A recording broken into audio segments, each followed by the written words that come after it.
Hello friends, it's time for another Cooking with Karl. This time we're making muffins. So now I know that I haven't made muffins on this channel before, and this pan looks kind of old because it is. My mother gave me this pan. I have used this pan before growing up. It is familiar to me. This is a Maid of Honor brand heavy duty pan. I do not know about the Maid of Honor company if they're still around. If I am feeling adventurous, I will do a history portion later on in this video. But otherwise, I'm going to make muffins. I have cleaned this pan. Yes, I did wash it. It does still look like this. Just years of use has led it to this. We'll call it seasoned. Anyway, so today the plan is to make ginger muffins. Now, if I did this correctly, and the thumbnail is the picture I just took, then it looks something like this. And you might be thinking, Karl, is that a can of beans? Why, yes, it is a can of beans. And it is also cream of tartar. Now, some of you might be ahead of me, but here's the deal. I don't like buying eggs. I try my best to do whatever I can to move past the eggs, to do something that is not eggish, and to do something that is something else-ish, because if I bought eggs, I do eat eggs. I do not usually buy them for several reasons. One, I try to eat, less of that because, cholesterol and whatever.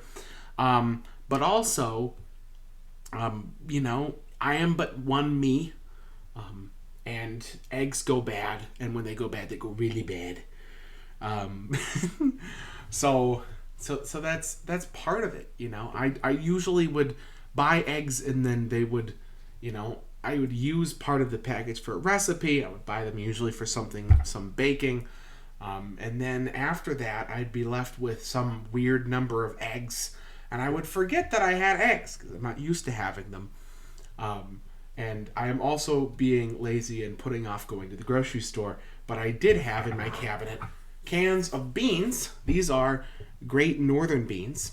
And I don't know if you can hear that, but there's some bean juice in there. So we are turning back again to The Joy of Vegan Baking by, I believe, Canada's own, but I'm not sure if she's Canadian, Colleen Patrick Goudreau. The Goudreau part makes me think that she is French-Canadian. But in her book, she has a section on better than eggs, is what she calls the section. So several different ways you can take eggs out of your dish.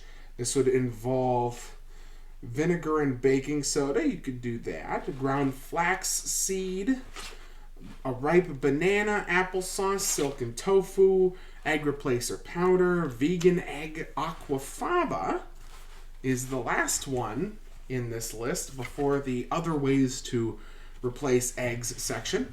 And this says, in December 2014, French chef Joel Rossel, Roessel, discovered liquid from canned beans, such as chickpeas. Now, this, I did look up.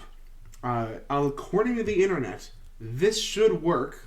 The bean juice in here should work the same way, but apparently, it seems that there is that there is some properties in bean juice that is the same as with eggs, and since there are, technically eggs in the recipe for muffins, I am planning to make ginger muffins. And in this, it recommends to have 2 tablespoons of ground flaxseed and then parentheses equivalent of 2 eggs. So I figure bean juice from 1 equals 1 egg, bean juice from 2 equals 2 eggs. And then you will need a little bit of cream of tartar to whip it up. So the kind of style to do it is you put the bean juice, after you strain it out of your beans, into your stand mixer or whatever, and you whip the living daylights out of it until it foams up. You put a little cream of tartar in there, that'll thicken it up, and then presto changeo, you got yourself some bean juice foam that looks like whipped egg whites. So we're going to try that. We're going to see what happens. And I'll check back in with you in a little bit later. All right, first we're going to preheat our oven. A little too far there. Has to go to 375. And then we're going to be using our whisk attachment with our bean juice and our cream of tartar. We're going to put that in. And now watch the magic. Crank that thing up. And look at that. Look at that starting to foam up. Isn't that beautiful? Just you wait. The real magic is coming. Just look at that. I'm just going to let you just bask in the glory of that. You've never whipped bean juice before, have you? Now you know what it looks like. Eh? Exciting, no? Yeah, check it out. All right, and now here we are. Now here's the real magic. Just wait. Just wait for this. Wait for it. Wait for it. Ooh, look at that. We got a little bit of a soft peak there. And it's just bean juice. No eggs, no nothing. So here's our ingredients. We got flour, sugar. We got ginger, lemon. I had said Crisco. I changed that later. Baking soda, salt, and butter. And here I have the dry ingredients. You can see a lot of ginger in there. That'll come back to bite me later, but I'll address that. There's the baking soda and the sugar and the salt, and then that's all put in there. See, there's the ginger. I just kind of dumped that on top. And now, see, I had added the lemon to the Aquafaba bean bit, and then I melted the butter, and then I added the melted butter here. This also could be a reason why the texture ultimately didn't work out the way it is. I mean, spoiler alert, but I don't know if you're listening to this exactly right now. So I'm going to add the dry ingredients to the wet ingredients since it's all foamed up. I'm using a spatula to kind of fold it in as best I can, trying to keep the air in there, to try and keep some bit of the, meringue sort of a texture in there. And ultimately, that didn't work out so great. See here, this is kind of what it looked. I mixed it quite a lot because there were bits of clumps of flour, and I didn't want that. You don't want somebody to be biting into flour. So, but then see, it's still kind of soupy. It was getting there. But then my oven had preheated. So there's the thumbs up from past me. There we go. And then I had greased my pan. I had originally had an idea to do Crisco, but I decided to just spray it down instead. Here I have added some more flour. And then now I am going to be folding that in a bit more. And I skipped the bit where I poured out the mixture since I don't have enough hands or a tripod. And now we're going to take this pan with the lovely mixture and we're going to put it in the microwave. Oh, wait a minute. Wait, no, Karl, don't do that. Don't put that in the microwave. That's a bad idea. Don't put your metal pieces in the microwave. That's going to start a fire. We're going to put it in our lovely preheated oven at 375 degrees. Now, the recipe book says to put it in for 15 to 20 minutes. So we're going to set it for 15 on the microwave. Now, one of my coworkers had noted that it looked like I was going to put something in the microwave. Really, I just like using my microwave as my timer. Hello again. I'm filming this while the muffins are in the oven. Now, if I had said cupcakes earlier, it was just a slip of the tongue. I don't know if I did or not. But if I did, shout out Megan, who had suggested that I make cupcakes. But anyway, I did do a little bit of digging on the Maid of Honor company, and it looks like, according to the internet anyway, that this was an offering at Sears Roebuck before it became just Sears, which, of course, at this point in history, Sears is all but gone and bankrupt and dead. There is, as far as I can tell, no more Sears in America, and for that matter, I'm not sure about the world. But at one point, Sears was very popular as a store and very successful as a store. In fact, my own father used to work at a Sears. Um, but regardless, allegedly, Maid of Honor was just a store brand or a brand that was commonly sold in Sears. I found a 1948 Sears holiday catalog that had several Maid of Honor um, accessories and pans and baking utensils and things. I saw some people who had some glassware, like kind of old school Tupperware that was Maid of Honor brand. So I suspect that this carried on maybe till the 60s, because then after that, nobody's really saying that their stuff is from after the 60s, but I'm not quite sure. It's a bit difficult to determine when this brand might have ended for Sears or when Sears might have cut it off. Not quite sure. I mean, the calling it Maid of Honor is a little patronizing, but you know, maybe that's kind of why it was a little bit antique. Not quite sure. But regardless, if you know more about the Maid of Honor company or the Maid of Honor brand, whether Sears or perhaps elsewhere, leave something in the comments or send me a message or whatever. I'd love to hear about it, and I certainly will be trying to see more history about it, but until then, I'll just leave that be. Now, I did end up putting another sheet pan underneath the muffins in the oven. I am expecting, perhaps, that I filled them too full, that I filled the tin too full, the little cups in the tin. And if so, and it spills over, I do have a layer of aluminum foil, but that's only going to do so much. So I figure I'll just put a sheet pan on a layer underneath, and then if there's spillover, it'll just land on the sheet pan. I'll just wash the sheet pan. Hopefully that works, and who knows, maybe nothing will happen to the sheet pan. I'll just put it back, no problem. So I will check back in with you when they're done cooking.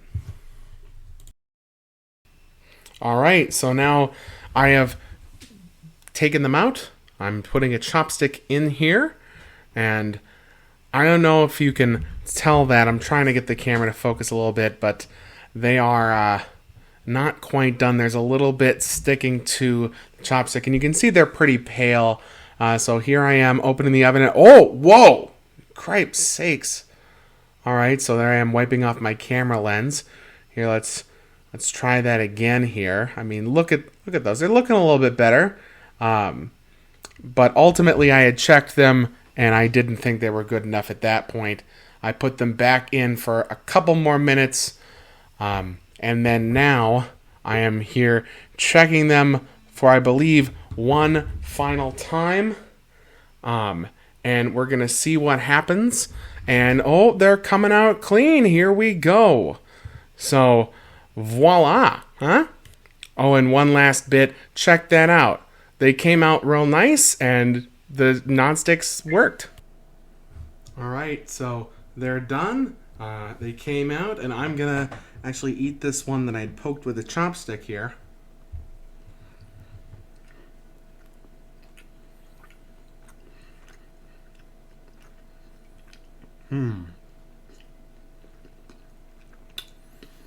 Well,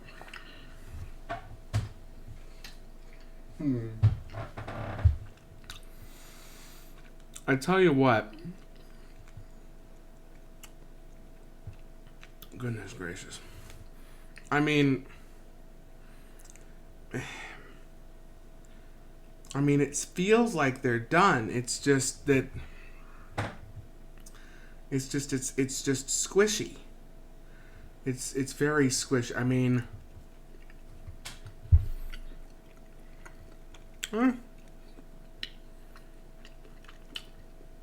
it's very sour from the lemon. It's certainly, the aftertaste is a little odd. And that's probably my fault because I put beans in it. Well, bean water anyway. But it's just it's very sour. I mean, I put a whole lemon juice in there, a whole juice of a lemon. But beyond that, you saw how much foam there was in there. Yeah, these are a little too pungent, and the texture is just kind of goofy. So,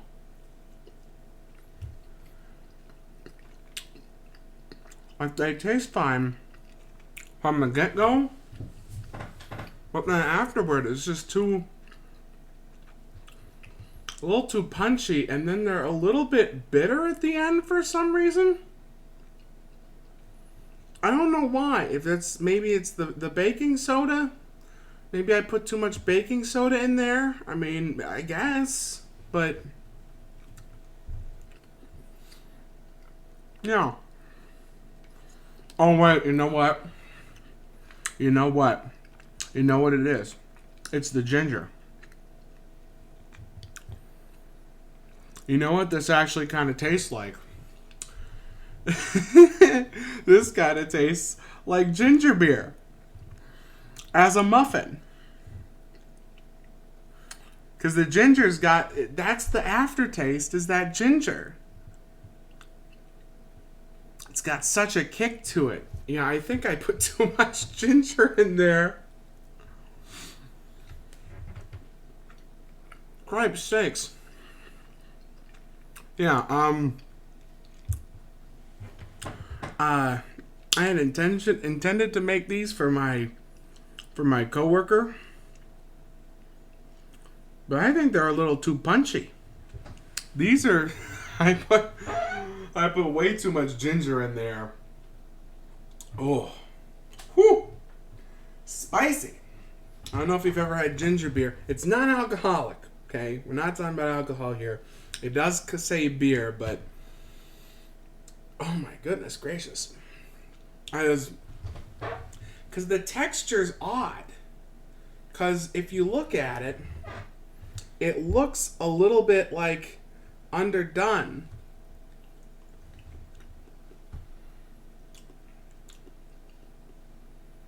It smells decent, but it's just all, like, I know it's a ginger muffin, but holy cow. And I like a lot of ginger, but I think it's a bit too much. I'm not going to be feeding these to my coworkers. Sorry, coworkers. Maybe I'll go buy some regular muffins from the regular muffin people. I think that my mistake here was going out on a limb. I think these are kind of enjoyable, but I put way too much ginger in there. So, pro tip, careful with your spices. Careful. So, my kitchen, your kitchen, they don't look too bad. They don't smell too bad. And initially, they don't taste too bad. It's just that the texture's kind of weird. Maybe that's from the Aquafaba. And the taste is way too overpowering in the end with the ginger. So, careful with your spices.